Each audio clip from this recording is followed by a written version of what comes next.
Dans le cadre de la mise en œuvre du projet climat initié par la commune de Zakpota, financé par l'Oustraten et exécuté par l'ONG GVEV, cette commune, comme les autres communes environnantes du département de Zou, est victime des aléas climatiques et de l'insalubrité que vivent les populations. Ce projet est donc créé pour lutter contre les aléas climatiques et accompagner la régénération des sols pour permettre la promotion de certaines filières.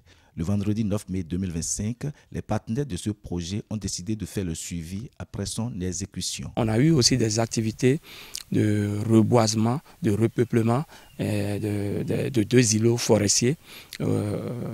Et au niveau de ces 2 îlots forestiers, on a inséré des espèces emblématiques comme l'iroko, la Dansonia digitata, et 50 dans les forêts, c'est-à-dire répartis 25-25 dans les 2 îlots forestiers. En dehors de ça, nous avions constaté aussi la pression foncière qui agit sur ces 2 forêts. Et donc, on a participé à la géolocalisation de la zone et à refaire sortir le levé topographique pour avoir les distances de façon précise et l'air qu'occupent les 2 îlots forestiers et qu'on a mis à la disposition de la communauté et notamment du premier responsable qui est le CA de l'arrondissement cible. Et en dehors de ça, une activité phare à grand impact, c'est l'installation du centre de promotion de l'économie circulaire qui est le centre de gestion durable des déchets solides et ménagers qu'on a installé à Kbozou. Au niveau de ce centre, il est prévu des aménagements, c'est-à-dire installer un magasin, installer une latrine, installer une paillote et installer un hangar pour le dispositif de compostage. J'étais ici il y a 6 mois et j'ai aussi visité les 2 forêts. Maintenant, je vois que c'est bon, c'est bien entretenu. Les arbres, ils ont planté, ils ont grandi, donc c'est bien entretenu, pas seulement par GVEV, mais aussi par la village. Donc, je dois dire que je suis très contente. Vous convenez avec moi que lorsque certaines espèces, comme ils l'ont dit, le caïcédra, l'iroko et le baobab disparaissent de la forêt alors qu'on connaît quelle est l'importance de ces arbres-là, ça pose un problème. Alors donc, le suivi qui se fait, on a vu que ces arbres sont en train de prospérer, c'est d'abord une fierté pour nous, et aussi le renforcement du comité de suivi, local de suivi de ces forêts-là, qui savent désormais quel est leur rôle parce qu'ils ont été formés et il y a un petit outillage qui a été mis à leur disposition pour l'entretien de la forêt et afin de permettre aux usagers de la visiter et de poser leurs doléances. Dans le cadre de mise en œuvre de ce projet, il y a 2 forêts qui sont étoffées et qui sont protégées par l'ONG GVEV. Comme mes prédécesseurs l'ont déjà dit, ces 2 forêts ont un intérêt vraiment capital dans la vie de la population de Zahara. Ils l'ont déjà dit, il y a des animaux dedans qui annoncent les événements malheureux auxquels la population se prépare pour éviter. Donc nous devons inviter nos partenaires à continuer dans la même lancée pour que ces forêts soient protégées, soient renforcées pour le développement de la population de Zahara. Outre les dispositions qui ont été déjà prises pour la sécurisation des 2 forêts, d'autres doléances sont faites. Les parents ont posé le problème de la sécurisation. On a déjà dit qu'il y a eu les levées topographiques pour sécuriser le domaine. Aujourd'hui, personne ne viendra discuter pour dire que cette portion-là n'était pas dans la forêt sacrée, ainsi de suite. Ça, c'est d'abord un pari qui est gagné, parce qu'en termes il faut d'abord sécuriser le domaine avant d'investir. Maintenant, ils ont voulu que la forêt soit clôturée. Vous avez vu, Nele a dit qu'elle a une pensée un peu mixte, parce que la forêt doit être accès à tout le monde. Maintenant, en la clôturant, pour elle, c'est que ceux qui flânent là, parfois qui viennent admirer, ils n'auront plus la chance d'admirer. Et pour elle, elle pense qu'il faut continuer dans la même lancée, comme je vais le faire, renforcer les berges de ces forêts-là par des espèces d'arbres, peut-être le millénaire pour serrer, pour que la forêt conserve sa nature. Parce que lorsqu'on amène des matériaux artificiels, cela pose encore un problème. Mais c'est une réflexion. Nous allons voir si avec la pression démographique, il y a lieu qu'on clôture la forêt.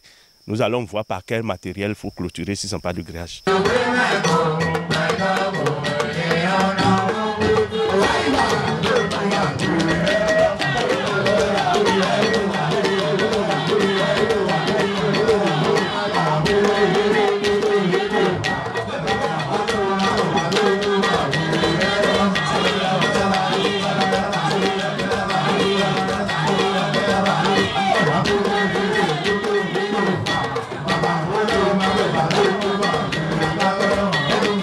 visite des partenaires de l'Oustraten et pour l'ONG Jeunesse et Emploi Vert pour une économie verte, un acte qui a tout son sens.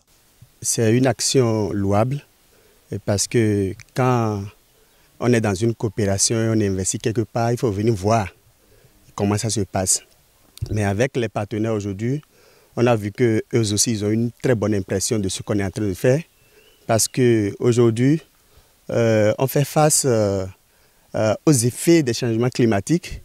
Et donc, pour faire face à ces effets, il faudrait qu'on restaure nos forêts qui sont sur la ligne de disparaître. Donc, les 2 îlots forestiers qui sont à l'arrêt dans le village de Zahara sont en train d'être restaurés par l'ONG. On a mis plusieurs espèces. On a mis des espèces d'iroko, de Kaya sénégalensis et de baobab pour pouvoir restaurer ces forêts-là. Parce que la forêt a une grande importance dans la vie de l'homme. Donc, avec ce qu'on est en train de faire, on voit que ça va, d'une manière ou d'une autre, amoindrir un peu les effets des changements climatiques. Occasion pour le directeur exécutif de l'ONG GVEV de rappeler les grands axes du projet. Sur les grands axes du projet, vous verrez qu'on a la gestion durable des terres et adaptation au changement climatique, la GDT-ACC, à faire. Et par rapport à ce projet, il a été prévu près de 300 bénéficiaires, mais GVEV est allé au-delà. À la date d'aujourd'hui, on est allé jusqu'à environ 700 bénéficiaires dans les différentes communautés cibles. En dehors de la gestion durable des terres, on a aussi les activités d'assainissement, d'hygiène et d'assainissement, et particulièrement l'aménagement de la source Wedo.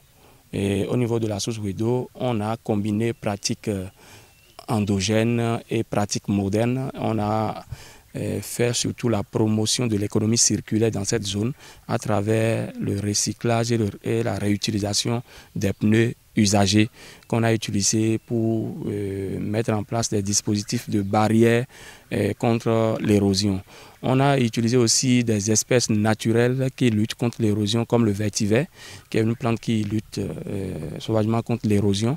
On a introduit ces vétivers au niveau des 2 je dirais côtes de l'eau de ruissellement issue de la source thermale. On a participé à l'entretien de la source et on a même fixé une plaque symbolique pour en quelque sorte référencer nos traces, nos impacts qu'on a eu à mettre sur cette source. On a participé de façon, je dirais, virtuelle à la promotion de la source à travers les réseaux sociaux. C'est une source complètement touristique et ça participe au développement de l'économie verte et bleue dans la commune. Verte parce que c'est la biodiversité que vous irez voir. Bleu, c'est parce que c'est aussi une zone humide que vous irez découvrir. Pour la suite de ce projet, il va falloir qu'on ait un renouvellement pour une véritable extension du projet dans d'autres arrondissements en dehors de Zakpota Centre et de Zeko.